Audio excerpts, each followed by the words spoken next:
Hola chicos, vamos a continuar con capítulo 2.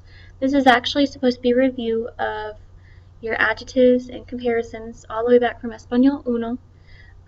Take a couple minutes to complete this chart in which you place these adjectives based on their endings, whether they're masculine, feminine, or they could be both.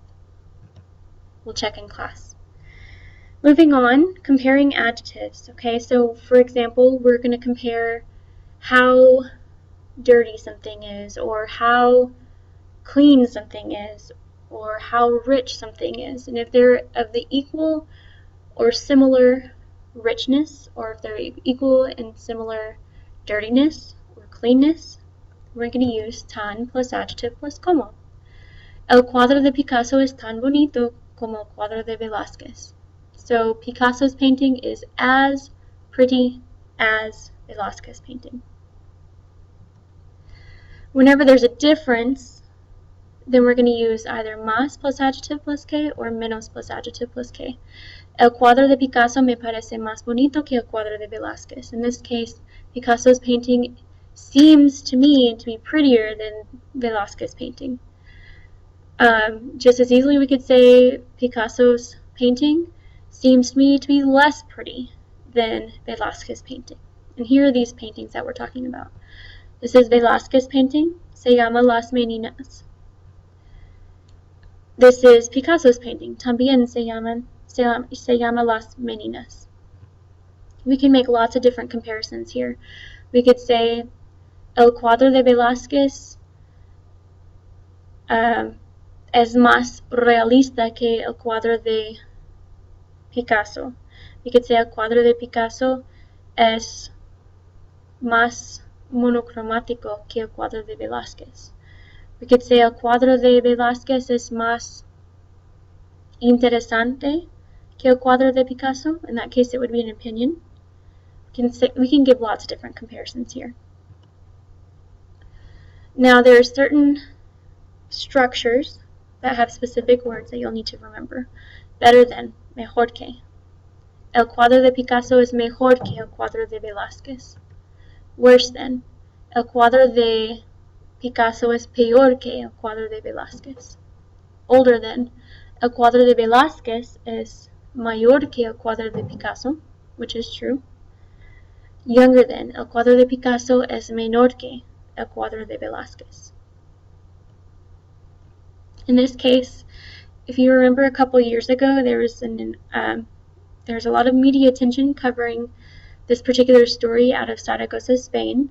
A woman, I believe in her 70s or 80s, was in charge of restoring a particular painting on the wall in a church. And obviously, her version did not come out quite like the original version was supposed to. And so we can make lots of different comparisons here. We can say la segunda versión, la versión restaurada, es peor que la primera versión. La segunda versión se parece más a un mono que la primera versión, la versión original.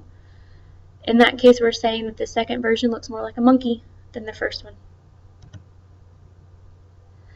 Moving on. So what we were talking about in the previous slides was a comparison of how much or how dirty something was, how clean something was. And now in this case, we're going to talk about how many of certain things exist. Now, if there's an equal quantity, we're going to use tanto, tanta, como. So, as many birds as many flies as many buildings as. Hoy hay tanto público como ayer en el teatro. In this case, today there is just as much audience as there was yesterday. Hoy hay tantas personas como ayer en el teatro. When there's a difference in the number, we're going to say más plus noun plus que. Hoy hay más gente que ayer en el teatro. When we have a difference that's smaller, we can say menos plus noun plus que. Hoy hay menos gente que ayer en el teatro.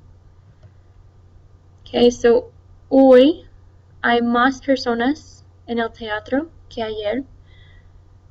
Hoy hay menos gente que ayer en el teatro.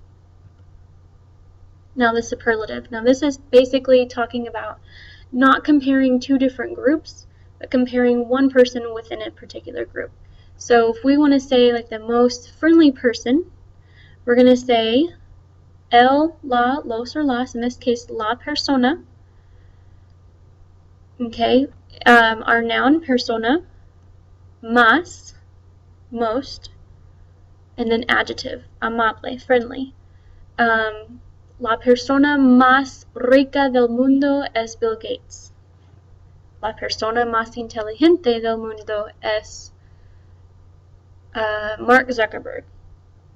Okay, we have lots of different superlatives. Once again, in those cases, we're comparing Bill Gates with the rest of the world. We're comparing Mark Zuckerberg with the rest of the world. La profesora más simpática de McNeil High School es la señora Montoro. Okay, in that case, we're comparing me with the rest of the high school. Now, the least person, the least friendly person, the least friendly people in this case, here we're going to use las, personas is our noun, menos, amables is our adjective, and make sure that when you're using your adjective still describes who it is talking about, so amables is plural there. The best, okay, the best singer, el or la mejor, and then our noun cantante. The worst, in this case, the worst singers, los o las peores, and then cantante is our noun, it should be cantantes there. Usain Bolt es la persona más rápida del mundo, es el mejor participante de la carrera. Timmy la tortuga es el peor participante de la carrera. Y también es la tortuga más antipática del mundo. Finally, to specify that something is the most, least, best, worst of a group, we're going to use de. So, I am the prettiest girl of my family. Yo soy la chica más guapa de mi familia. I'm the least studious guy in my class. Soy el chico menos estudioso de mi clase. In both of those cases, to clarify of which group you're talking about, you use de.